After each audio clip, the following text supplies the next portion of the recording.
আমরা অনেক সময় শিশুদেরকে ইচ্ছে মতো প্রহার করি। এটা কোথায় পেয়েছে আমি জানি না।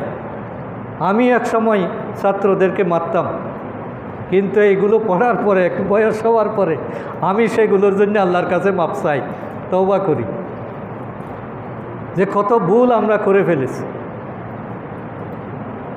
এই জন্য আপনার যদি বেশি রাগ উঠে, যারা টিচার, যারা উস্তাদ আছেন, আমি অনুরোধ করব, বেশি রাগ উঠলে আপনি ক্লাসটা ছেড়ে দেন, বলে যে আমি এখন করব না, পরে করাব।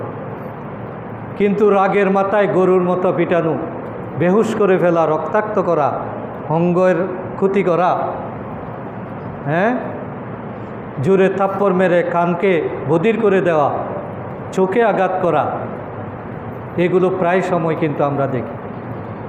আপনি সারা জীবনের আমল দিয়ে, তাহাজ্জুদ দিয়ে যেই ছাত্রটার চোখ ক্ষতি হলো, কান নষ্ট হলো, এটা কি রিকভারি করতে পারবেন? এগুলোর তো কোনো বিকল্প নাই। এই শিশুগুলো হলো একটা ফুলের বাগান। আপনি ফুলের বাগানে গিয়ে যদি রাগ দেখান, তাইলে তো এই বাগানটা টিকবে না। ফুল তুলতে হয় খুবই আস্তে ধীরে, ফুলের পরিচর্যা করতে হয়। ফুলের উপর ফুকা বসেছে, এই ফুকাকে মারতে গিয়ে যদি আপনি লাঠি দিয়ে ফুলের উপর আঘাত করেন, তাহলে ফুলও শেষ, ফুকাও শেষ। এই জন্য সংশোধনের পদ্ধতি হলো ধীরে ধীরে, হিকমতের সাথে। একটা ছাত্র বেয়াদবি করেছে, এটাকে মারার চেয়ে অন্য কোনো টেকনিক নাই? আছে নিশ্চয়ই, সে টেকনিকগুলো আমরা অবলম্বন করব।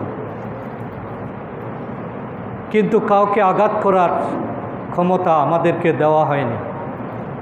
আমি বাবা হওয়ার পর আমার শিশুকে ইচ্ছে মতো পিটানো আমার অধিকার নাই।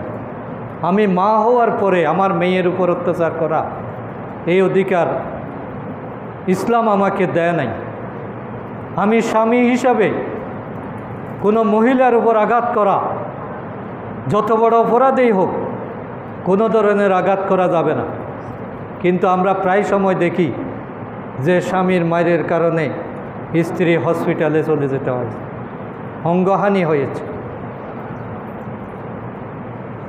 সুতরাং আজকে আমরা একেবারে ক্ষুদ্র ক্ষুদ্র বিষয়, যেগুলো একটু সহ্য করলে, একটু হিকমত অবলম্বন করলে অ্যাভয়েড করা যায়, সমাধান করা যায়, প্রত্যেকটা জায়গায় আমরা প্রতিশোধ নেওয়ার জন্য উঠে পড়ে লেগেছি।